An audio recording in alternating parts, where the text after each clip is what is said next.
حضرت شیخ سلطان باؤ رحمتullah تعالی علیہ نے فرمایا زندہ لوگ قبر والوں کے حالات کیا جانے، یہ تو وہی جانتا ہے جو مر کر قبر میں اترتا ہے، قبر میں نہ کھانا ہے نہ پانی ہے، وہاں بس اپنی کمائی کام آ سکتی ہے۔ قبر میں مردے کو بہت طرح کے صدمے ہوتے ہیں، ایک تو ماں باپ بہن بھائیوں کی جدائی کا غم الگ ہوتا ہے، پھر قبر کے عذاب کا خطرہ الگ ستا رہا ہوتا ہے۔ خوش نصیب تو وہ ہے جو اس دنیا میں ہی اپنی خواہشات کو مار کر اللہ اس کے رسول کا فرما بردار بن جاتا ہے اور اپنی قبر کو سنوار لیتا ہے۔ اس لیے میرے عزیزو، قبر کا معاملہ آسان نہیں ہے۔ قبریں اوپر سے ساری اچھی دکھتی ہیں اور کہیں کچھ نظر نہیں آئے گا، ہر قبر برابر ہی نظر آتی ہے، لیکن اندر کا معاملہ کیا ہے وہ بالکل جو ہے ہماری سمجھ سے باہر ہے، ہمارے تصور سے باہر ہے۔ اس لیے فرمایا کہ قبر والے کس حالت میں ہیں یہ قبر والوں سے پوچھ۔ اور ہم بہت آسان سمجھتے ہیں، دیکھیں اپنے سامنے ہم نے مرتے ہوئے لاکھوں لوگوں کو دیکھا ہے، لیکن مرنا آسان نہیں ہے۔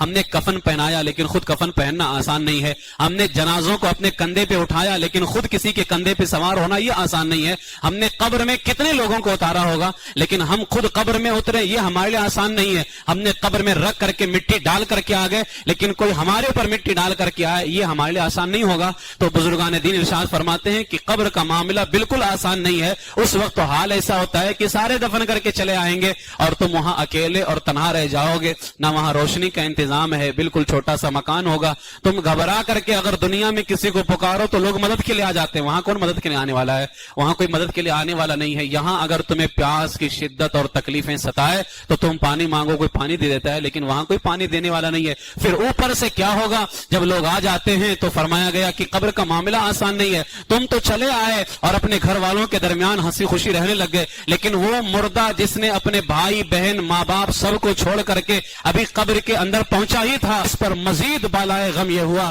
کہ دو فرشتے قبروں کو چیرتے ہوئے آتے ہیں اور اس سے سوال و جواب شروع کر دیتے ہیں۔ اگر اس کے معاملات اچھے ہوئے تب تو اس کے لیے اچھا ہے، اور اگر اس کا معاملہ برا ہوا تو پھر اللہ ہی کی پناہ